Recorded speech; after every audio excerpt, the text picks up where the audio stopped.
বাংলাদেশে প্রতিদিন ঘটে যাওয়া গুরুত্বপূর্ণ ঘটনা ও নানা তথ্য নিয়ে আলোচনা এবং বিশ্লেষণে TVN24 নিউজ নেটওয়ার্কের নিয়মিত আয়োজন আলোচনায় বাংলাদেশ অনুষ্ঠানে দর্শক আপনাদের স্বাগত জানাচ্ছি। আমি আশফাক আহমেদ। আজকের অনুষ্ঠানে আমাদের সাথে অতিথি হিসেবে যুক্ত আছেন অ্যাডভোকেট হাসনাত কাইয়ুম, প্রধান সমন্বয়ক রাষ্ট্র সংস্কার আন্দোলন, এবং আমাদের সাথে আরও যুক্ত আছেন উন্নয়ন কর্মী তানভীর হোসেন। আপনাদের দুজনকেই স্বাগত জানাচ্ছি আলোচনায় বাংলাদেশ অনুষ্ঠানে। আপনাদের সাথে আলোচনা শুরু করার আগে আমি কয়েকটি তথ্য একটু তুলে ধরতে চাই, এরপর আপনাদের সাথে আলোচনা শুরু করব। প্রথমে যে তথ্যটি একটু তুলে ধরতে চাই তা হচ্ছে যে জুলাই বিপ্লবের ঘোষণাপত্র তৈরির বিষয়ে বৃহস্পতিবার প্রধান উপদেষ্টার সঙ্গে সর্বদলীয় বৈঠকে অংশ নিয়েছে বিএনপি, জামায়াতে ইসলামী, গণতন্ত্র মঞ্চ, রাষ্ট্র সংস্কার আন্দোলন, গণ অধিকার পরিষদ, ইসলামী আন্দোলন সহ বিভিন্ন রাজনৈতিক দলের প্রতিনিধিরা। প্রধান উপদেষ্টা অধ্যাপক ডক্টর মোহাম্মদ ইউনূস বলেছেন, ঐক্যের মাঝে অন্তর্বর্তী সরকারের জন্ম হয়েছে। 5 জুলাইয়ের পুরো অনুভূতিটাই ছিল একতার অনুভূতি। একতাতেই আমাদের জন্ম, একতাই আমাদের শক্তি। ঐক্যের মাঝে এ সরকারের জন্ম হয়েছে। যে একতায় জুলাই গণঅভ্যুত্থান হয়েছিল সেই একতার অবমাননা হতে পারে ভেবে বৈষম্য বিরোধী ছাত্র আন্দোলনকে এককভাবে জুলাই ঘোষণাপত্র দিতে বারণ করা হয়েছিল বলে জানান প্রধান উপদেষ্টা। এবং ডক্টর ইউনূস বলেন, মাঝে একদিন ছাত্ররা এসে বলল যে তারা একটা ঘোষণা দেবে, প্রোক্লেমেশন করবে, আমাকেও সেখানে থাকতে হবে। আমি বুঝতে চাইলাম কি প্রোক্লেমেশন দিতে চাচ্ছে অথবা দিচ্ছে। তারা আমাকে বলল, আমি বললাম এটা হবে না, এটা আমার চাওয়াটাও ঠিক হবে না, তোমাদের করাটাও ঠিক হবে না। শিক্ষার্থীদের উদ্দেশ্যে তিনি বলেছিলেন যে তোমরা যদি 5 অগস্ট ফিরে যেতে চাও তাহলে সেদিনের পরিপ্রেক্ষিতে যা হয়েছিল সেটা রিক্রিয়েট করতে হবে, এটা একা করা যাবে না। এরপর এই সংশ্লিষ্ট আরেকটি তথ্য তা হচ্ছে যে বিএনপির স্থায়ী কমিটির সদস্য সালাউদ্দিন আহমেদ বলেছেন, আমাদের কাছে সবচেয়ে জরুরি ফ্যাসিবাদ বিরোধী জাতীয় ঐক্যকে ধরে রাখা। তিনি আরও বলেন, আমাদেরকে প্রধান উপদেষ্টা আহ্বান করেছিলেন, আমরা এসেছি, কথা বলেছি, আমাদের পরামর্শ যা দরকার সেটা আমরা দিয়েছি। ঘোষণাপত্র নিয়ে কোনো পরামর্শ ছিল কিনা সাংবাদিকদের এমন প্রশ্নের জবাবে তিনি বলেন, জুলাই গণঅভ্যুত্থান সম্পর্কিত ঘোষণাপত্র নিয়ে কিছু আলোচনা হয়েছে। সব রাজনৈতিক দলের নেতারা তাদের বিভিন্ন পরামর্শমূলক বক্তব্য প্রদান করেছেন। আমরা প্রশ্ন করেছি, জুলাই গণঅভ্যুত্থানের ঘোষণাপত্র আসলেই 5.5 মাস পরে কেন প্রয়োজন ছিল কিনা, যদি থেকে থাকে সেটার রাজনৈতিক গুরুত্ব, ঐতিহাসিক গুরুত্ব এবং আইনি গুরুত্ব কি সেটা নির্ধারণ করতে হবে। খসড়া নিয়ে কোনো আপত্তি আছে কিনা জানতে চাইলে বিএনপির স্থায়ী কমিটির সদস্য এই সদস্য তিনি কোনো ধরনের বক্তব্য না দিয়ে চলে যান। এবং এদিকে যদি দেখি যে গণসংহতি আন্দোলনের প্রধান সমন্বয়ক জোনায়েদ সাকি বলেছেন, ঘোষণাপত্র তৈরিতে তাড়াহুড়ো বা যেন তেন প্রক্রিয়া যেন না করা হয়। এবং এই ব্যাপারে আইন উপদেষ্টা অধ্যাপক আসিফ নজরুল বলেছেন, জুলাই ঘোষণাপত্র তৈরিতে সব রাজনৈতিক দল একমত, তবে এটি তৈরিতে তাড়াহুড়া কিংবা কালক্ষেপণ যেন না হয় সেদিকে নজর দিতে হবে। এবং এরপর আরেকটি তথ্য তা হচ্ছে সংক্ষুব্ধ আদিবাসী ছাত্র জনতার উপর হামলার প্রতিবাদে সংক্ষুব্ধ ছাত্র জনতার ব্যানারে একদল বিক্ষোভকারী সচিবালয়ের দিকে যাওয়ার চেষ্টা করলে তাদের ধাওয়া করে ছত্রভঙ্গ করে দেয় পুলিশ। এটি বৃহস্পতিবার রাজধানীর শিক্ষা ভবনের সামনে এই ঘটনা ঘটে। এ সময় বিক্ষোভকারীদের উপর লাঠিপেটা করে পুলিশ। বিক্ষোভকারীদের সঙ্গে পুলিশের পাল্টাপাল্টি ধাওয়ার ঘটনাও ঘটে।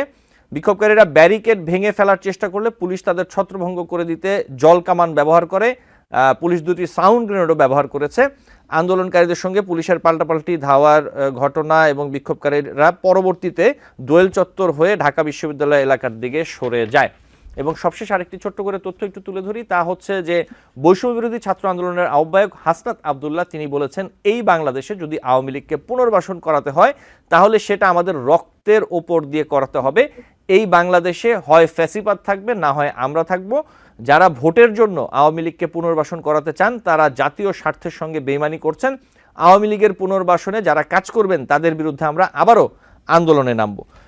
এই ছিল কিছু তথ্য। আমি এবার আলোচনায় চলে যেতে চাই আমাদের দুজন অতিথির সাথে। প্রথমে আমি একটু অ্যাডভোকেট হাসনাত কাইয়ুম আপনার কাছে আসতে চাই। আজকে যে প্রধান উপদেষ্টার সাথে বৈঠক, এই জুলাই অভ্যুত্থানের খসড়া নিয়ে এই বৈঠকে আপনি ছিলেন, কি আলোচনা হলো যদি আমাদের সামনে একটু দর্শকদের কাছে তুলে ধরতেন। না, এটা অনেকটা আপনাকে প্রথমত ধন্যবাদ, আর দ্বিতীয়ত আপনি অনেকটা আসলে ইনফরমেশন শেয়ার করেছেন যে আসলে প্রধান উপদেষ্টা কি বলেছেন, রাজনৈতিক দলগুলির দিক থেকে কি কি বলা হয়েছে। আমি বা আমাদের জায়গা থেকে আমরা যারা গিয়েছিলাম, আমরা আমি রাষ্ট্র সংস্কারের আন্দোলনের দিক থেকে গিয়েছি, আবার একই সাথে আমরা একটা জোটের মধ্যে আছি, গণতন্ত্র মঞ্চের মধ্যে আসলে আমরা একসাথে কাজ করি। সেইখানে গণতন্ত্র মঞ্চ থেকে 3টা সংগঠন, মানে আমাদের 6 সংগঠনের মধ্যে আমরা 3 সংগঠন উপস্থিত হয়েছিলাম। সেখানে জুনায়েদ সাকি গণসংহতি আন্দোলনের, রাষ্ট্র সংস্কার আন্দোলনের পক্ষ থেকে আমি, এবং বাংলাদেশের সমাজতান্ত্রিক দল জেএসডির পক্ষ থেকে শহীদুদ্দিন মাহমুদ স্বপন, তাদের জেনারেল সেক্রেটারি। এই 3জন উপস্থিত হয়েছিলাম, এবং আমি প্রথমে যেটা বলেছি মঞ্চের জায়গা থেকে, যে আমাদের কিছু অসন্তোষ ছিল যেইভাবে আসলে এই ঘোষণাপত্রটি খসড়া আসলে রাজনৈতিক দলগুলির সাথে শেয়ার করা হচ্ছে, এবং যেই সময় দিয়ে মিটিং ডাকা হচ্ছে, যেই সময়ের মধ্যে মতামত চাওয়া হচ্ছে, যে পদ্ধতিতে আসলে রাজনৈতিক দলগুলির সাথে এই আলোচনাটা করা হয়েছে, এই জিনিসগুলি নিয়ে গণতন্ত্র মঞ্চ আজকে সকাল 11টার দিকে একটা বৈঠকে বসছিল। সেইখানে যে ক্ষোভ কিংবা অসন্তোষের কথা গণতন্ত্র মঞ্চ থেকে উঠে এসেছিল, আমরা সেগুলি প্রধানত কনভে করেছি। আর একটা জিনিস যেটা আমরা বলতে চেয়েছি, যেটা বিএনপিও পরে বলেছে, অন্যরা বলেছে, আমরা জানতে চেয়েছিলাম যে আসলে এই যে জুলাই ঘোষণা, যেটা বাংলায় ঘোষণা হয়, এইটার আসলে এর আগে ছাত্ররা যখন বলেছিল, তারা এটা জুলাইয়ের প্রোক্লেমেশন বলেছে। প্রোক্লেমেশন শব্দ এবং ডিক্লারেশন শব্দের মধ্যে লিগ্যাল ফিল্ডে, বিশেষত কনস্টিটিউশনাল লিগ্যালিটির মধ্যে এক ধরনের পার্থক্য আছে। প্রোক্লেমেশনের মধ্যে যে কর্তৃত্ব থাকে, অতীতকে আসলে নাকচ করা এবং ভবিষ্যতের জন্য কোনো একটা ডিরেকশন থাকে, এবং সেটা মেনে চলার মতো আসলে একটা কর্তৃত্ব নিয়ে এটা কেউ ডিক্লেয়ার করে। আমাদের স্বাধীনতার ঘোষণাকে আপনি ধরতে পারেন উদাহরণ হিসেবে। আমরা সেগুলি জানতে চাইছিলাম যে আসলে এখানে এটা কারা ঘোষণা করতে যাচ্ছে, তাদের আসলে কর্তৃত্ব কি, তাদের নেচারটা কি হবে, এটা এর লিগ্যাল অ্যাসপেক্ট কি, এর পলিটিক্যাল অ্যাসপেক্ট কি, এর ফিউচার কি, মানে কি জন্য এটা করা হচ্ছে, কিভাবে ভাবা হচ্ছে। প্রথমত যে ডকুমেন্টটা শেয়ার করা হচ্ছে, সেইখানে এটার একটা ভূমিকা থাকা উচিত, এবং কি ধরনের মতামত চাওয়া হচ্ছে মানে বিভিন্ন রাজনৈতিক দল, তাদের কাছ থেকে, কিংবা রাজনৈতিক দলের বাইরে আসলে অনেকেই অভ্যুত্থানের মধ্যে অংশ নিয়েছে, জীবন দিয়েছে, তাদের সাথে আসলে কিভাবে যোগাযোগ করা হবে, তাদের মতামত কিভাবে সংগ্রহ করা হবে, সেই সব বিষয়গুলি, আমরা পদ্ধতিগত বিষয়গুলি নিয়ে কথা বলেছি। আমরা কন্টেন্ট নিয়ে আজকে কোনো কথা বলি নাই, কারণ গণতন্ত্র মঞ্চ এই জায়গাটা রেখেছিল যে যে সময়ের মধ্যে কন্টেন্ট পাঠানো হয়েছে, সেই সময়ের মধ্যে এরকম একটা কন্টেন্ট অস্পষ্টতার কারণে, তার লক্ষ্য উদ্দেশ্য ইত্যাদি সম্পর্কে অস্পষ্টতার কারণে কন্টেন্ট বিষয়ে আমরা আসলে কোনো আলাপ সুনির্দিষ্টভাবে করার জন্য প্রস্তুত ছিলাম না। তো সেটাও আমরা বলেছি। আমাদের দিক থেকে এগুলি আলাপ হচ্ছে। অন্যরা আসলে আহ প্রধান উপদেষ্টার বক্তব্য এটা ধরে কথা বলেছেন, কেউ কেউ আসলে তার তার বিভিন্ন রাজনৈতিক দলের, আপনি স্বাভাবিকভাবে বুঝতে পারেন যে বিভিন্ন জনের বিভিন্ন রকমের অবস্থান আছে। সেই জায়গা থেকে কন্টেন্ট নিয়ে যারা কথা বলেছেন, তারা কেউ হিস্ট্রিক্যাল অ্যাসপেক্টটা ঠিক মতো আসে নাই, কিংবা কোনো সংগঠন মনে করেছে যে তাদের ভূমিকাটা ঠিক মতো আসে নাই, কোনো সংগঠন মনে করেছে যে কোনো একটা স্টেক, তাদের একটা সেকশন অফ পিপলের কথা ওইভাবে আসে না। এগুলি নিয়ে কেউ কেউ আসলে আলোচনা করেছে, আমরা ওই আলোচনাটাই ঢুকি নাই। মোটা দাগে এইটুকু বলতে পারি। জি, আমি একটু যদি যোগ করি আপনার কাছে, যে আমরা যেটা দেখলাম যে বৈঠকে অংশ না নেয়ার ঘোষণা দেয় লিবারেল ডেমোক্রেটিক পার্টি এলডিপি এবং বাংলাদেশের কমিউনিস্ট পার্টি সিপিবি, তারাও সেখানে বৈঠকে যাবে না এমনটা জানায়।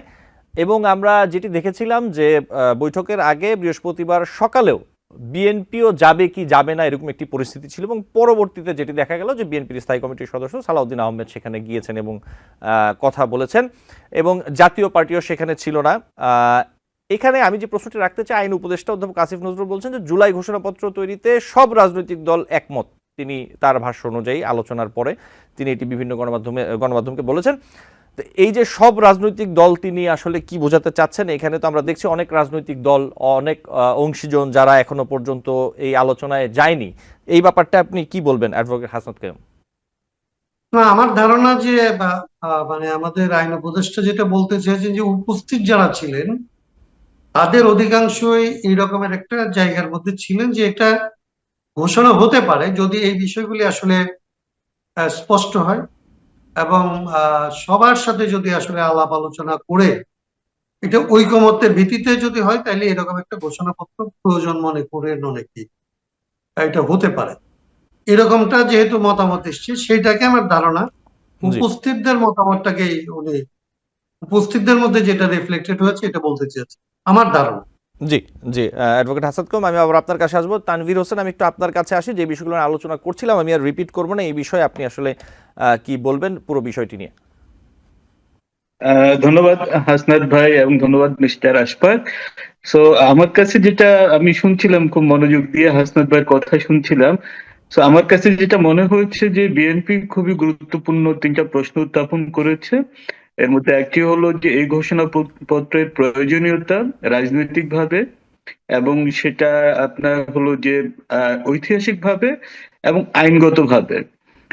এই তিনটা প্রশ্ন এতটাই গুরুত্বপূর্ণ যে এটার সাথে যারা সেখানে গেছেন প্রত্যেকের, এবং যারা যান নাই পুরো জাতির অনেকগুলো অংশ এর মধ্যে, অনেকগুলো নতুন ইতিহাস যদি আপনি রচনা করতে যান বা রচনা করতে চান, তাহলে আপনি কি গ্রহণ করছেন, ইতিহাস থেকে কি বাদ দিচ্ছেন, সেটা কোন বিবেচনায় করছেন, এই প্রশ্নগুলো খুবই গুরুত্বপূর্ণভাবে উঠে আসবে।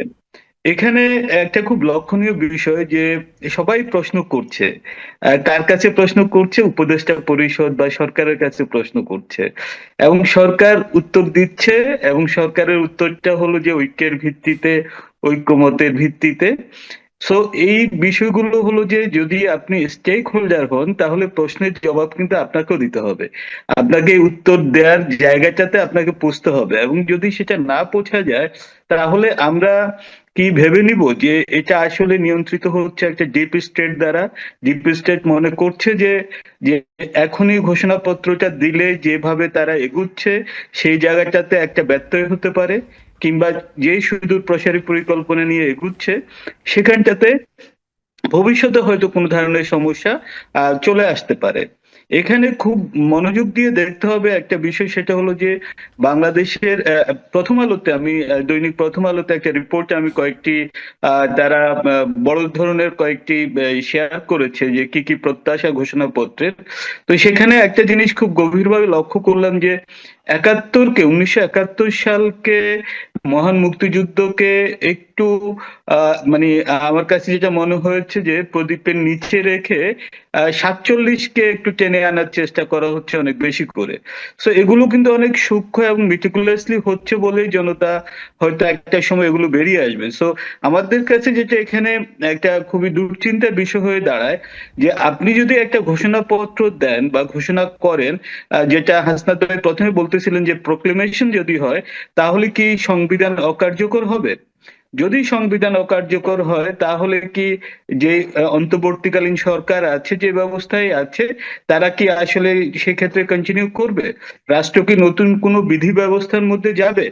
সো এই যে সংশয়গুলো রয়ে যাচ্ছে সেই সংশয়গুলো হয়তো ছাত্ররা যারা এই জায়গাটাতে নিজেদের আগ্রহ প্রকাশ করেছে ঘোষণাপত্র দেওয়ার জন্য, তারা যতটা সহজভাবে দেখছেন, রাজনীতিবিদরা ততটা সহজভাবে দেখছেন না। কারণ সেখানে যদি আপনি একটা ঘোষণাপত্র দেন তাহলে নির্বাচন কি সেই ঘোষণাপত্রের আলোকে হবে, নাকি নির্বাচন এখন যে প্রক্রিয়াতে নির্বাচন করতে চাচ্ছে সেই প্রক্রিয়াতে হবে? যদি সেই ঘোষণাপত্র হয়, সেই ঘোষণাপত্রের আলোকে যে সংস্কারগুলো হচ্ছে, ঘোষণাপত্র দেখে এমনটা মনে হচ্ছিল যে এগুলা খসড়া ঘোষণাপত্রে যে প্রস্তাবনাগুলো এসেছে, যে যে যে বিষয়গুলো তারা সংস্কারে হাত দিয়েছে সেই সেই বিষয়গুলো নিয়ে তারা তাদের প্রত্যাশাটাকে ব্যক্ত করার চেষ্টা করেছে। তো সুতরাং সেই প্রত্যাশা, মানে আপনি কাজ শুরু করে দিলেন, কাজ শুরু করে দেওয়ার পরে বললেন যে আসলে আমি এই উদ্দেশ্যে কাজ শুরু করেছি।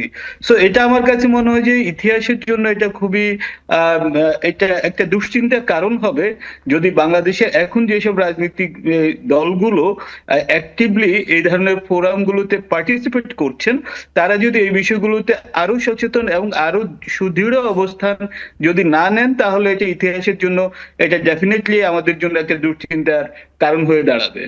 ধন্যবাদ। জি, আপনাকে ধন্যবাদ। আমি একটু আসি আপনার কথার সূত্র ধরেই, এই যে জুলাইয়ের যে ঘোষণাপত্র অথবা যাই বলি সংস্কার চলছে, যে কথাটা আপনি বলছিলেন, এই সংস্কার প্রশ্নে একটু আসি। যেহেতু আজকেই প্রথম বৈঠক হলো, নিশ্চয়ই বিষয়টি নিয়ে আমরা আরও আলোচনা করব। মাত্র খসড়া নিয়ে আলোচনা হয়েছে, এটি নিয়ে আরও আলোচনা হবে।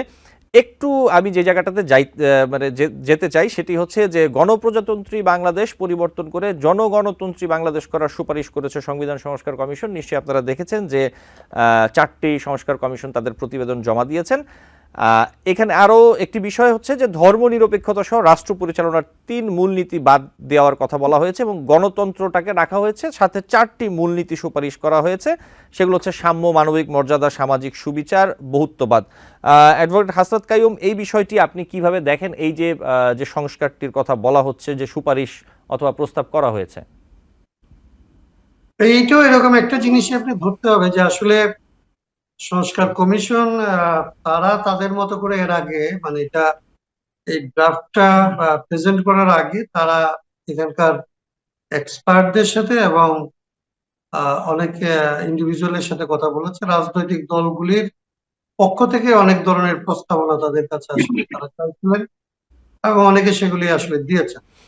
আমি নিজে আসলে তাদের এই প্রস্তাবনার মধ্যে পত্রিকায় যেগুলি আসছে আপনি যেখান থেকে বললেন সেরকম জিনিসটা আমিও দেখছি, কিন্তু প্রকৃতপক্ষে এর ভেতরে মানে পুরো প্রস্তাবনায় কিভাবে এই জিনিসগুলিকে আনা হয়েছে সেটা আমি জানি না, কারণ আমার কাছে এটা কোনো কপি আসলে পাই নাই। আমাদের জায়গাটা আমরা বলতে পারি এক্ষেত্রে যে আমরা যেভাবে জিনিসগুলিকে ভাবি কিংবা আমরা যা আসলে ওনাদেরকে বলছি, আমরা বাংলাদেশের সংবিধানকে মোটা দাগে 2 ভাগে ভাগ করে দেখি। বাংলাদেশের সংবিধানের প্রথম যে অংশ, যেখানে আসলে রাষ্ট্র পরিচালনার মূলনীতি পর্যন্ত মানে প্রস্তাবনা থেকে 2য় অধ্যায় পর্যন্ত, এই যে অংশটা, এই অংশটাকে আমরা দেখি যে এইটা হচ্ছে আসলে রাষ্ট্রের আকাঙ্ক্ষা হিসাবে রাষ্ট্র কি করতে চায়, কি হইতে চায় বলে আসলে 71 সালে 72 সালে ঘোষণা করছিল, সেইটা এখানে আছে।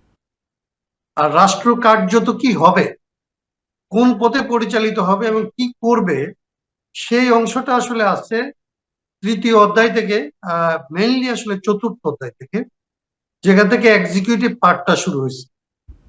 বাংলাদেশের রাষ্ট্রের ক্ষমতা কার কাছে কি থাকবে, কে এটাকে কিভাবে ব্যবহার করবে এবং সেই ব্যবহারের জন্য সে কার কাছে জবাবদিহি করবে, এই বিষয়টা যে অংশের মধ্যে আছে সেটা হচ্ছে এক্সিকিউটিভ পার্ট।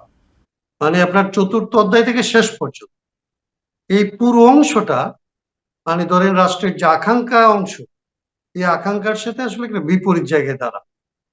ধরেন রাষ্ট্র গণতান্ত্রিক পথে চলার যে আকাঙ্ক্ষাটা এখানেও রেখে দেওয়া হচ্ছে, আমি বলি যে তর্কটা না করে যদি এইভাবে দেখি, ধরেন গণতন্ত্র একটা মূলনীতির একটা, এখন বাংলাদেশ রাষ্ট্র সংবিধানে গণতন্ত্রের জন্য, গণতন্ত্র বাস্তবায়নের জন্য যে ক্ষমতাগুলি বন্টন করছিল তার সবচেয়ে বেশি ক্ষমতা দেওয়া হয়েছিল প্রধানমন্ত্রীর কাছে, এবং প্রধানমন্ত্রীর আসলে ক্ষমতার কোনো জবাবদিহিতার ব্যবস্থা রাখা হয়।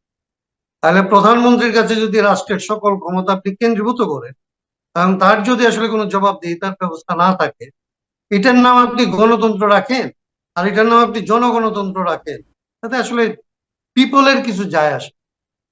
তর্কগুলিকে আসলে এরকম জায়গায় কেন্দ্রীভূত করা যায় যেখানে তর্কে আপনি আসলে এই তর্কগুলি শেষ করা কঠিন এবং যে তর্কে আপনি জিতলে কিংবা হারলে আপনি তেমন কিছু পান না। আপনি তর্কে জিতবেন কিন্তু রাষ্ট্রের কাছ থেকে জবাবদিহিতা আদায় করার জন্য, রাষ্ট্রের কাছ থেকে আপনার অধিকারের নিশ্চয়তা আদায় করার জন্য আপনি তেমন কিছু অর্জন করবেন।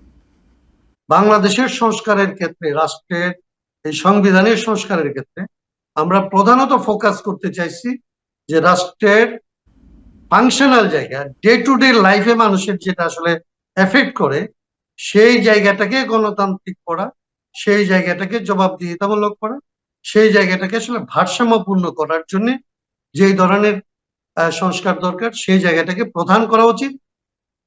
দার্শনিক জায়গাগুলিতে তর্কটা কম করা উচিত। দার্শনিক জায়গাগুলির মধ্যে তর্ক গেলে এই জায়গাটার মধ্যে একটা সংবিধান পরিবর্তনের জন্য যে ধরনের সমঝোতা লাগে, যে ধরনের ঐকমত্য তৈরি করা লাগে, সে ঐকমত্যের সম্ভাবনাটা নষ্ট হয়ে যেতে পারে। আমরা যেটা দেখছি যে কমিশন প্রধানত আজকেই যে আলাপগুলি এখানে হচ্ছে, সেগুলি আসলে রাষ্ট্রের ফাংশনাল জায়গার চাইতে দার্শনিক জায়গা নিয়ে বেশি আলোচনা হচ্ছে। আমাদের যে আশঙ্কা ছিল, আমরা এই কমিশনের রিপোর্টের ভেতর দিয়ে সে আশঙ্কাকে আসলে সত্য হইতে দেখতেছি, এবং আমরা এটা নিয়ে চিন্তিত যে জি, বাংলাদেশে একটা অ্যাডভোকেট হাসান সমঝোতা কায়ুম, লাগবে ঠিক তত্ত্বাবধানে। ঠিক এই সেই জায়গাটাতে এই সমঝোতার যে, পথটা আসলে ক্ষতিগ্রস্ত হচ্ছে বলে আমাদের আশা। জি ঠিক এখানেই আসবো আমি আপনার সাথে আলোচনা। আমাকে একটি ছোট বিরতি নিতে হবে, বিরতি থেকে ফিরে এই বিষয়টি নিয়ে আপনার সাথে আরো আলোচনা করব। দর্শক, আলোচনায় বাংলাদেশ অনুষ্ঠানে নিচ্ছি ছোট্ট একটি বিরতি, সাথে থাকবেন। টিবিএন 24 টেলিভিশন দেখতে আজই কল করুন 7187777656। লগ ইন করুন www.totalcablebd.com। দর্শক, আলোচনায় বাংলাদেশ অনুষ্ঠানে আপনাদের আবারও স্বাগত জানাচ্ছি। আমাদের সাথে আছেন আজকে দুজন অতিথি। আমি সরাসরি প্রশ্নে চলে যাব। অ্যাডভোকেট হাসনাত কায়ুম, আপনার কাছে আবার একটু আসি। আপনি যে বিষয়টি নিয়ে বলছিলেন এই জায়গাটি একটু শেষ করে আমরা ভিন্ন প্রসঙ্গে যাই। সেটি হচ্ছে এই যে সংবিধান সংস্কার নিয়ে যে প্রস্তাবনাগুলো অথবা পরামর্শগুলো দেওয়া হয়েছে, আপনি যে বিষয়টি বলছিলেন যে সংশয়ের জায়গাটি, এই বিষয়টি যদি আপনি একটু বলতেন। না মানে আমি আবারও বলি, যেটা আমি বলছিলাম প্রায় রিপিটেশন হবে। মানে আপনি ধরেন সংবিধান সংস্কারের যে রাজনীতি আর নির্বাচনের যে রাজনীতি, এটার মধ্যে একটা বেসিক পার্থক্য আছে। সংবিধান যেমন ধরেন একেবারে সংশোধন করতে হলে আপনাকে 2/3 মেজরিটি লাগে এক্সিস্টিং পার্লামেন্টে। তার মানে আইন পাশ করতে পারেন আপনি 151 ভোট হইলে। কিন্তু সংবিধানের যদি একটা শব্দের পরিবর্তন করতে হয়, মৌলিক পরিবর্তন কিছু না। মানে আপনি ধরেন স্থানীয় সরকারের বদলে স্থানীয় শাসন শব্দটা, আপনি স্থানীয় শাসন শব্দটা বদলে স্থানীয় সরকার করবেন। এইটুকু করতে হইলে আপনার একটা পার্লামেন্টের 2/3 মেজরিটি লাগে। তার মানে হচ্ছে যে সংবিধানের কোনো একটা পরিবর্তনের জন্য একটা বড় ধরনের ঐকমত্যের প্রয়োজন। যখন আপনি একটা বড় রকমের মৌলিক পরিবর্তন করতে যাবেন, তখন আসলে সমাজের সকল ধরনের মানুষের মধ্যে ঐকমত্য তৈরি হয়, এরকম একটা ব্যবস্থা করতে হয়। না হয় এটা সাস্টেনেবল হয়, টেকসই হবে। এখন ধরেন ধর্মনিরপেক্ষতা, এই শব্দটাই যদি আমি ধরি, তাইলে ধর্মনিরপেক্ষতা, বহুত্ববাদ কিংবা ধরেন সাম্প্রদায়িক সম্প্রীতি, এই জায়গাগুলিকে নিয়ে বাংলাদেশের এখনকার যে সমাজ, তার মধ্যে যে অস্থিরতার, একটা অভ্যুত্থানের পরে এমনি অস্থিরতা থাকে, যে অস্থিরতার লক্ষণ আছে, সেইখানে ধরেন আজকে জুলাই মানে ঘোষণার জন্যই ধরেন অনেকগুলো রাজনৈতিক দল যায় না। যারা গিয়েছেন তাদের বেশিরভাগ তাদের অভিযোগ উত্থাপনের জন্য গিয়েছেন, অসন্তোষের কথা বলার জন্য গিয়েছেন। তো এইরকম, এইটা তো হচ্ছে একটা ধরেন এটার যে তানভীর যত রকমের যত গভীর ব্যাখ্যা থাকে। তো সংবিধানের কোনো পরিবর্তন তো তার চেয়ে অনেক অনেক বেশি গুণ আসলে প্রত্যেকটা শব্দ ধরে, প্রত্যেকটা বাক্য ধরে, পুরো বাক্যটা কনস্ট্রাকশন ধরে এই জিনিসগুলি নিয়ে কথা হবে। এবং যখন কথা হবে, কোন জায়গাগুলিতে আপনার মিলবার আশা, আপনার মিলবার আশা হচ্ছে বাংলাদেশ 53 বছরে তার যে প্রশাসনিক অভিজ্ঞতা হচ্ছে, রাজনৈতিক অভিজ্ঞতা হচ্ছে, সেই জায়গাগুলিতে আপনার মিলবার আশা আছে। ধরেন একটা নির্বাচন লাগবে, সেই নির্বাচনটার জন্য ফেয়ার হয়, এইটার ব্যাপারে এখন এক্সিস্টিং সমস্ত পলিটিক্যাল পার্টি সহজে একমত হইতে পারে। জি, বাংলাদেশে লুটপাট যেন না হয়, ব্যাংকের উপরে যেন আসলে রাজনৈতিক দলগুলি আর রাজনৈতিক সরকারের যেন একচ্ছত্র ভাবে ব্যাংক লুটপাটের জন্য আইন বদলায় ফেলতে না পারে, তার জন্য যদি বলেন সেইখানে আসলে ঐকমত্য তৈরি হওয়া সহজ। আপনি যদি বলেন যে স্থানীয় সরকার ব্যবস্থাকে আরেকটু শক্তিশালী করবেন, সেইখানে ঐকমত্য তৈরি হওয়া সহজ। মানে আমরা মনে করি যে অভিজ্ঞতাগুলি, যেখানে আমাদের যে বিটার এক্সপিরিয়েন্স হয়েছে 53 বছর, সেই অভিজ্ঞতা আমাদের কম বেশি সকলেরই একই রকম হয়েছে। যে সরকারি দলে থাকছে, সে বিরোধী দলে থাকছে, এই অভিজ্ঞতা পাল্টাপাল্টিতে হওয়ার কারণে তাদের প্রত্যেকেরই প্রায় অভিজ্ঞতা হয়েছে যে ভাই, এইরকম আসলে খুব বেশি লাভজনক হয়। সো এইটার একটা স্টেবল সিস্টেম করার জন্য আপনার প্র্যাকটিক্যাল পলিটিক্যাল ফাংশনাল জায়গাগুলি ধরে যদি আপনি ঐকমত্য তৈরি করার চেষ্টা করেন, সেইখানে যদি আপনি ফোকাস করেন, তাহলে এটা সহজ হইতে পারে। জি, কিন্তু যখন আপনি আলোচনাটাকে ওই রকম জায়গায় নিয়ে যান, আদিবাসীদেরকে আপনি আদিবাসী বলতে পারবেন কি পারবেন, এইটা নিয়ে যখন ধরেন ঢাকার রাজপথে আদিবাসীদের মাথা ফাটানো হয়, এবং তখন যখন পুলিশ নীরব থাকে, এবং তার প্রতিবাদ করতে গেলে যখন পুলিশ সরব হয়, এই সরকার তো তখন আদিবাসীর কাছে একটা সন্দেহের চোখের মধ্যে পড়বে। আদিবাসীদেরকে বাদ দিয়ে কি আপনি সংবিধানের পরিবর্তন করতে পারবেন?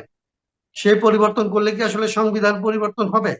সেই সংবিধান কি আসলে সকল মানুষের হবে?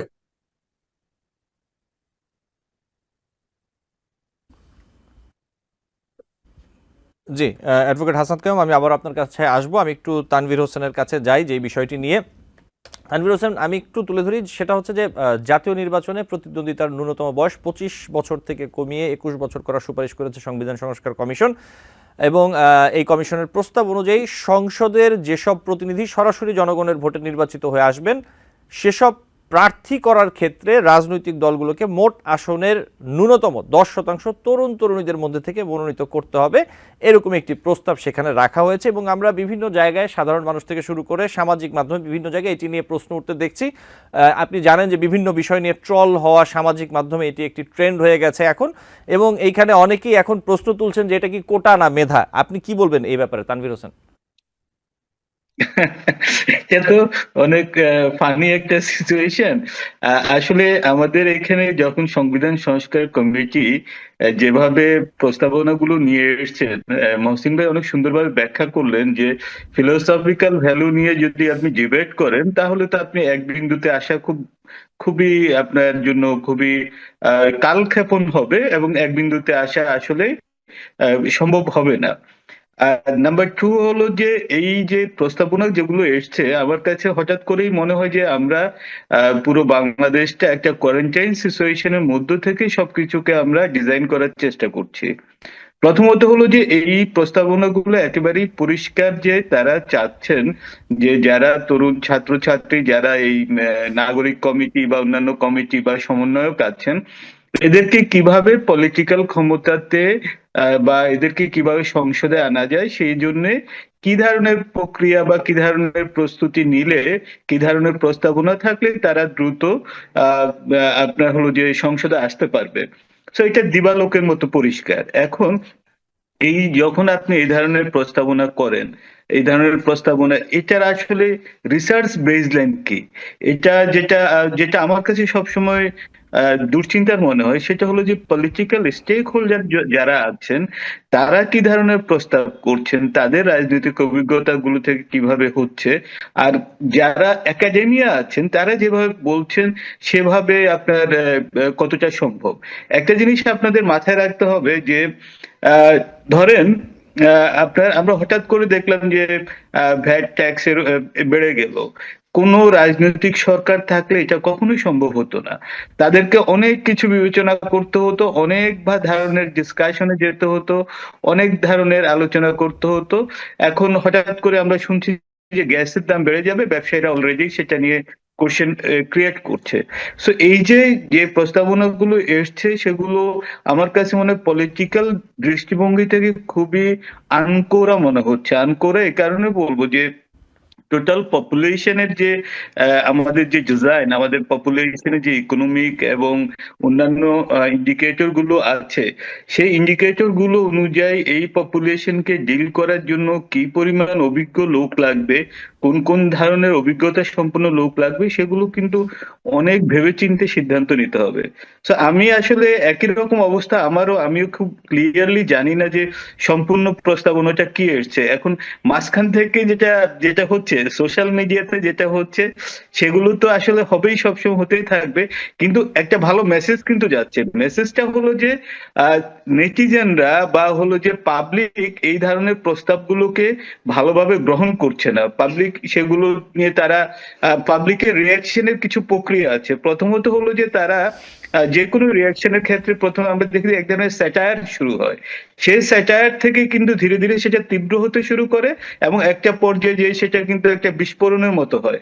সো যে স্যাটায়ার গুলো সোশ্যাল মিডিয়াতে হচ্ছে, আমি অবশ্যই প্রত্যাশা করব যে যারা এই বিষয়গুলো ডিল করছেন তারা যেন এগুলোকে খুব টেকনিক্যালি এবং খুবই ইনডেপথ ডিসকাশনের মধ্যে আনেন, এবং এই বিষয়গুলো যেহেতু এখনো পলিটিক্যাল পার্টিগুলোর কাছে এটা উপস্থাপন করা হয়নি, পলিটিক্যাল পার্টিগুলো ওপিনিয়ন দিতে পারছে না। আজকে বিএনপি যেভাবে 3টা প্রশ্ন করে এসছে, তো সেরকম আরো হাজার হাজার প্রশ্ন আসবে সামনে। সো সেগুলো কোথায় যে একটা কনক্লুসিভ ডিসিশনে আসে, সেই জন্য আমাদেরকে অপেক্ষা করতে হবে। কিন্তু আমি ব্যক্তিগতভাবে মনে করি, যেটা মহসিন ভাই বলার চেষ্টা করলেন, যে আপনি গুড গভর্নেন্সের জন্য যে যে ধরনের পরিবর্তনগুলো দরকার, সেই জায়গায় স্ট্রেস না করে আপনি ফিলোসফিক্যাল জায়গাতে আপনি বেশি স্ট্রেস করছেন, সেটা কিন্তু জাতিকে কনফিউজ করে ফেলছে। তো আমি মনে করি যে সরকারের উচিত হবে যে এই কনফিউশন থেকে বের করে নিয়ে আসা। আরেকটা পয়েন্ট আমি উল্লেখ করতে চাই, সেটা হলো যে যারা বা সমন্বয়ক আছে, তারা তাদের বিভিন্ন বক্তৃতার মধ্যে বলার চেষ্টা করছে যে ফ্যাসিবাদকে যারা পুনরায় আপনার হলো যে ইয়ে করার চেষ্টা করবে, মানে ফ্যাসিবাদের পক্ষে। এখন এই ফ্যাসিবাদ বলতে কিন্তু আওয়ামী লীগকে বোঝাচ্ছেন। আওয়ামী লীগ একটা রাজনৈতিক দল, তাদের নেতৃত্ব পরিবর্তন হতে পারে, তাদের যে কোনো জায়গাতে তারা তাদের মতো করে চিন্তা করতে পারবে। এখন আপনি কি ফ্যাসিবাদের বিপক্ষে না আওয়ামী লীগের বিপক্ষে, এই জায়গাগুলো ক্লিয়ার করতে হবে। তো জি। আজকে এই জায়গাগুলোতে আমার কাছে মনে হয় যে অনেক বেশি পরিচ্ছন্নতা জরুরি। তানভীর হোসেন, ধন্যবাদ। ঠিক এই জায়গাটাতে আপনি যে কথাটা বললেন, আমি এখানে একটি প্রশ্ন রাখেন, একটু অ্যাডভোকেট হাসনাত কাইয়ুমের কাছে যাই, তারপর আপনার কাছে এই বিষয়টি নিয়ে আসবো। অ্যাডভোকেট হাসনাত কাইয়ুম, আমি একটু তুলে ধরি। বিষয়টি হচ্ছে যে বৈষম্য বিরোধী ছাত্র আন্দোলনের আহ্বায়ক হাসনাত আবদুল্লাহ তিনি বলেছেন যে এই বাংলাদেশে যদি আওয়ামী লীগকে পুনর্বাসন করাতে হয়, তাহলে সেটা আমাদের রক্তের ওপর দিয়ে করাতে হবে। যারা ভোটের জন্য আওয়ামী লীগকে পুনর্বাসন করাতে চান, তারা জাতীয় স্বার্থের সঙ্গে বেইমানি করছেন। আওয়ামী লীগের পুনর্বাসনে যারা কাজ করবেন, তাদের বিরুদ্ধে আমরা আবারও আন্দোলনে নামবো। আমার কথা হচ্ছে, এই যে অবস্থান, একটি মুখোমুখি অবস্থান আমরা দেখতে পাচ্ছি, এবং তার এই যে বক্তব্য, এই বিষয়টি আসলে আপনি কিভাবে দেখছেন? দেশের জন্য, বাংলাদেশের রাজনীতির জন্য আসলে এটি কতটা সতর্ক অবস্থায় থাকার মতো, অথবা আপনার কাছে কি মনে হয় আসলে এই বিষয়গুলো? প্রথমত আমি যেটা মনে করি যে আওয়ামী লীগ প্রশ্নটা তো ধরেন বাংলাদেশের রাজনীতিতে তার এক ধরনের একটা মীমাংসা লাগে। মীমাংসা এই অর্থে যে আওয়ামী লীগের মধ্যে থেকে রাষ্ট্র ক্ষমতাকে ব্যবহার করে যারা ধরেন মানুষ খুন করেছে, গুম করেছে, যারা আসলে রাষ্ট্রীয় প্রতিষ্ঠানের টাকা পয়সা আত্মসাৎ করেছে, পাচার করেছে, যারা এখানকার আসলে বিভিন্ন প্রতিষ্ঠানকে পরিকল্পিতভাবে ধ্বংস করেছে, মানুষের বাক স্বাধীনতা, যান জবানের অধিকার এগুলি হরণ করেছে, তাদের তো একটা ধরেন বিচারের মধ্য দিয়ে তাদেরকে এখানে যেতে হবে। এখন সেই বিচারের জায়গাটাকে আমার কাছে মনে হয় যে গুরুত্ব দেওয়া দরকার। আর আওয়ামী লীগ তার রাজনীতিতে সে কিভাবে আসলে রাজনৈতিক ভাবে পুনঃপ্রতিষ্ঠিত হবে, সেটা তো তার রাজনৈতিক প্রশ্ন। সে যদি তার রাজনীতিকে আসলে পুনর্বার নতুন করে সাজাতে পারে, সেখানে যদি জনগণ তাদেরকে আসলে আবার গ্রহণ করে, তাহলে সে আসবে। যদি না গ্রহণ করে, তাহলে আসবে না। এইটা যারা ধরেন এদের প্রতিপক্ষ মনে করে, কিংবা ধরেন তরুণদের ব্যাপারে আমি খুব একটা করতে চাই না। তাদের রাজনৈতিক অভিজ্ঞতা কিংবা তাদের বয়স, তাদের আন্দোলনের ভেতর দিয়ে যে আসলে এক ধরনের ট্রমার ভেতর দিয়ে তারা গেছে, তাদের বন্ধু বান্ধবদের হারিয়েছে, তাদের সহপাঠীদের হারিয়েছে, তাদের যে ক্ষোভ বিক্ষোভ, এইটার একটা ধরনের ব্যাপার। এটাকে নিয়ে আমি খুব বেশি ধরেন এর রাজনৈতিক গুরুত্বটা আমি ওইভাবে দেখি। কিন্তু রাজনৈতিক ভাবে যেগুলি হচ্ছে গুরুত্বপূর্ণ, সেগুলির জায়গায় আমি মনে করি যে আসলে জাতীয় ভাবেই আসলে প্রায় সকল রাজনৈতিক দলেরই এক ধরনের একটা ঐকমত্যের জায়গায় এই প্রশ্ন আসতে হবে, এবং সেইটা আসলে অনেকাংশে আছেও, অনেকে বলছেন অনেকভাবে। কিন্তু ওইভাবে ঘোষিত আকারে যে আসলে আওয়ামী লীগ প্রশ্নে এই এখানকার আন্দোলনকারী শক্তির অবস্থান কি, সেইভাবে আসলে কোনো একটা আলোচনা ওইখানে হয়েছে এরকম আমার মনে হয়। কিন্তু এরকম ধরেন আমি যেটা মনে করি যে ক্ষোভ বিক্ষোভ থাকতে পারে, কিন্তু এইটা ক্ষোভ বিক্ষোভ এই রাজনীতি না। রাজনীতি তো হচ্ছে আপনার প্রোগ্রাম কি, আপনি বাংলাদেশকে কোথায় নিতে চান, যারা বাংলাদেশকে এখানে নিয়ে গেছে তাদেরকে আসলে রাজনৈতিক ভাবে তাদের মানে মূল্যায়ন কিভাবে করবেন, তাদের বিচার কিভাবে করবেন, সেটা হচ্ছে রাজনীতির প্রশ্ন। তো সেইগুলি আমার কাছে মনে হয় যে বাংলাদেশকে এগুলি মোকাবেলা করতে হবে, এবং সেটা মোকাবেলা করার জন্য যে প্রস্তুতি থাকা দরকার, সেই ক্ষেত্রে আমি দেখি যে ঘাটতি আছে। আমরা অনেক বড় বড় স্লোগান দিতে পারবো, অনেক বড় কথা বলতে পারবো, তো কার্যক্ষেত্রে আওয়ামী লীগকে মোকাবেলা করার জন্য, কিংবা আওয়ামী লীগের এই অপরাধ যেগুলি করছে সেগুলির আসলে শাস্তির জন্য, কিংবা শাস্তি না বলে আমি যদি বলি বিচারের জন্য যে পদক্ষেপ নেওয়া দরকার ছিল, সেই জায়গাগুলিতে আমরা খুব ঘাটতি দিচ্ছি। এটা উদ্বেগের। জি, এবং আমি যদি এই যে জাতীয় ঐক্যমত্যের যে কথা বলছিলেন, আজকে যে বৈঠকে আপনারা গেলেন এবং সেখানে যে জুলাই ঘোষণাপত্রের যে খসড়া আসলে তুলে ধরা হলো অথবা আপনারা আগেই পেয়েছেন, যদি নিশ্চয়ই এটি নিয়ে আরও আলোচনা হবে, এটি নিয়ে আরও কাজ হবে অবশ্যই, কিন্তু প্রাথমিকভাবে যেটা দেখলেন আপনার কাছে কি মনে হলো রাজনৈতিক দলগুলোর সাথে এবং অংশীজনদের সাথে এই বিষয়টি নিয়ে আসলে একটি জাতীয় ঐক্যমত্যে পৌঁছানো কি সরকারের পক্ষে সম্ভব হবে, অথবা তারা আসলে তাদের যে পরিকল্পনাগুলো সেগুলো আপনার কাছে কেমন লেগেছে যদি একটু বলতেন? আমরা যেগুলি আসলে আমি এর আগেও এদের মানে ছাত্রদের একটা অনুষ্ঠানে ছিলাম, আমাদের সুপ্রিম কোর্টে তারা একটা আলোচনা সভা আয়োজন করেছিল। সাধারণভাবে তাদের কাছ থেকে 2-3টা আর্গুমেন্ট আমরা শুনি। আর একটা, তারা মনে করে যে আসলে এই অভ্যুত্থানটাকে যদি আসলে আপনি লিগালাইজ না করেন, এটাকে বৈধতা যদি না দেওয়া হয়, তাহলে যারা অভ্যুত্থানের আসলে মানে সামনের সারিতে ছিলেন তাদের এক ধরনের আসলে ভবিষ্যতের জন্য একটা রিস্ক তৈরি হয়, এরকম একটা আশঙ্কা তাদের মধ্যে কাজ করে। তারা মনে করে যে এই সময়ের মধ্যে আসলে যে সমস্ত কাজ হয়েছে, অভ্যুত্থানটা যদি বৈধতা না পায়, তাহলে যে সমস্ত কর্মকাণ্ডের মধ্যে দিয়ে পরিচালিত হয়েছে, যারা রাষ্ট্র পরিচালনা করছেন, সরকার পরিচালনা করছেন, বিভিন্ন রকমের প্রতিষ্ঠানের মধ্যে আসলে যারা কাজ করছেন, তাহলে তাদের দিক থেকে একটু অবৈধ হওয়ার একটু উদ্বেগ কিংবা আশঙ্কা তাদের মধ্যে কাজ করে। তো এবং আরেকটা জিনিস হচ্ছে যে এইটা যে আসলে একটু ঐক্যবদ্ধতার মধ্যে দিয়ে হয়েছিল এবং তরুণদের যে এখানে এক ধরনের বড় রকমের ভূমিকা ছিল, সেটার জন্য তারা মনে করে যে এইখানে ইতিহাস বিস্মৃতির একটা ঘটনা থাকে, একটা সময়ের পরে গিয়ে সবাই এটা অস্বীকার করে কিংবা অনেকে ক্রেডিট দাবি করে। তাদের মধ্যে এটাও একটা আকাঙ্ক্ষা কাজ করে যে আসলে এটা ফ্রেশ থাকতে থাকতে আসলে ইতিহাসের একটা অংশ হিসাবে, একটা ঐতিহাসিক দলিল হিসাবে এটা আসবে।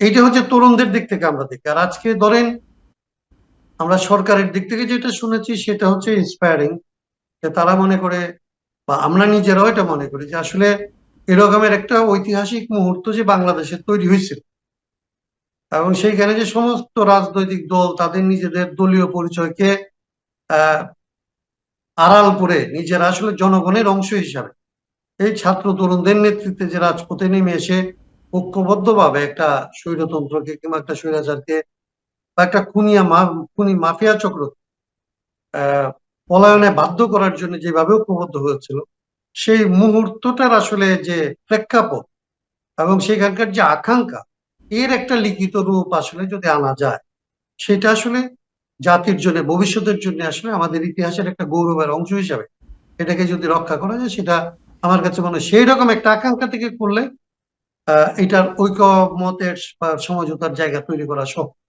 জি, কিন্তু আমাদের সমালোচক যেটা বললাম, আমি 1 মিনিটে বলি, জি, এটার ভেতরে যদি এইরকম কোনো একটা অংশ তাদের আসলে প্রাধান্য বিস্তার করার জন্য কিংবা তাদের ভবিষ্যৎকে আসলে আর একটু সুনিশ্চিত করার জন্য, রাজনৈতিক ভবিষ্যৎকে সুনিশ্চিত করার জন্য যদি কোনো মেকানিজম করার কেউ চেষ্টা করে, তাহলে এটা আসলে ঐকমত্যের জায়গা তৈরি হবে না এবং সেটা আসলে এতদিন পরে এসে আর এটাকে আসলে তৈরি করা যাবে আমার মনে হয়। জি, আমার মনে হয় যে এখনো পর্যন্ত এখানে বেশিরভাগ মানুষের মধ্যে ঐকমত্য এবং সমঝোতাটা করার প্রয়োজনীয়তার ব্যাপারে ঐকমত আছে। জি, অ্যাডভোকেট হাসান কাইয়ুম, আপনাকে ধন্যবাদ। জি, আমাদের সময় শেষ। আসলে নিশ্চয়ই আমরা অন্য কোনো দিন আপনার সাথে আরও আলোচনা করব বিভিন্ন বিষয় নিয়ে।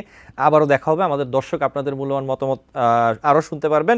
অ্যাডভোকেট হাসান কাইয়ুম এবং তানভীর হোসেন, আপনাদের দুজনকেই আজকে যুক্ত হওয়ার জন্য ধন্যবাদ জানাচ্ছি এবং সময় দেওয়ার জন্য। ভালো থাকবেন। জি, আমাদের যারা শুনেছেন তাদেরকে আসলে কৃতজ্ঞতা এবং ধন্যবাদ। জি, ধন্যবাদ সবাইকে। দর্শক, আলোচনায় বাংলাদেশ অনুষ্ঠানে আজ এই পর্যন্তই। পরবর্তী অনুষ্ঠান দেখার আমন্ত্রণ জানিয়ে বিদায় নিচ্ছি।